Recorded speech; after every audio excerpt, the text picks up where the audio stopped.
IWC have had a Ingenieur kind of year this year at Watches and Wonders. And one of the highlights to me, it has to be said, is this. The new Ingenieur 42mm in full black ceramic.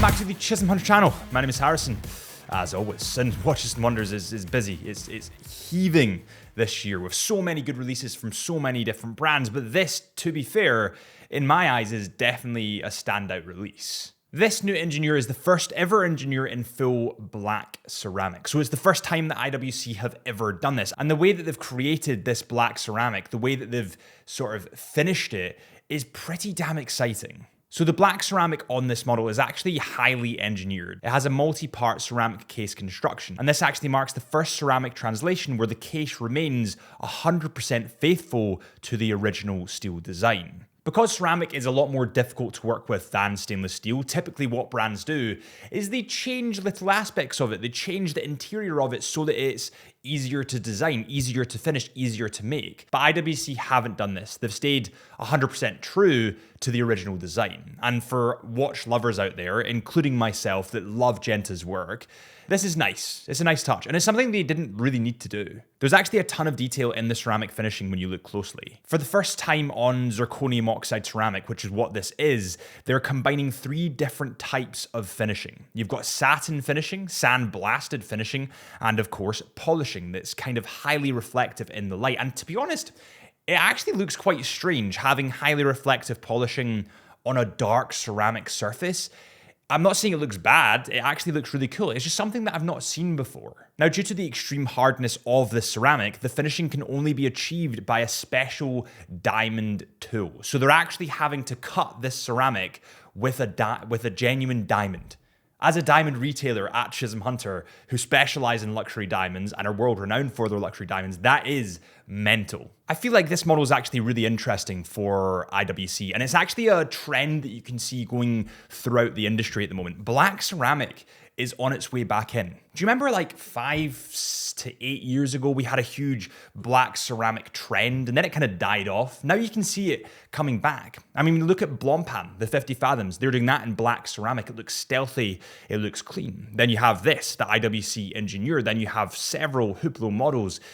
The list goes on and on and on. But my point is, I think black ceramic is coming back. But what do you guys think? Am I just getting excited because, again, it's a shiny new toy, or do you think it's coming back?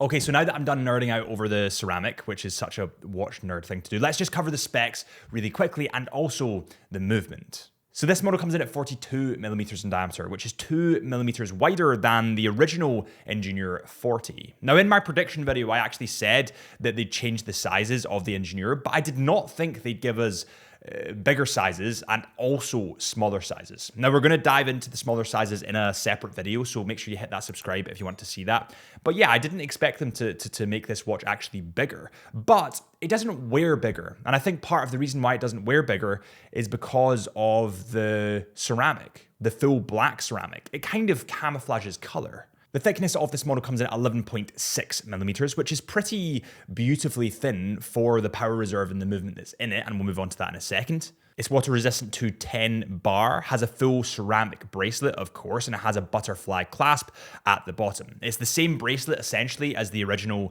Ingenieur that we know and love, but just in ceramic. The dial on this watch is in black, and it has the original design on the dial, the kind of, how do I even describe this design? Kind of tiled design, I suppose you would say. It looks brilliant because it gives it a ton of depth. Now, the hour markers and hands stand out wonderfully against that black dial because they are in white and they're filled with super luminova.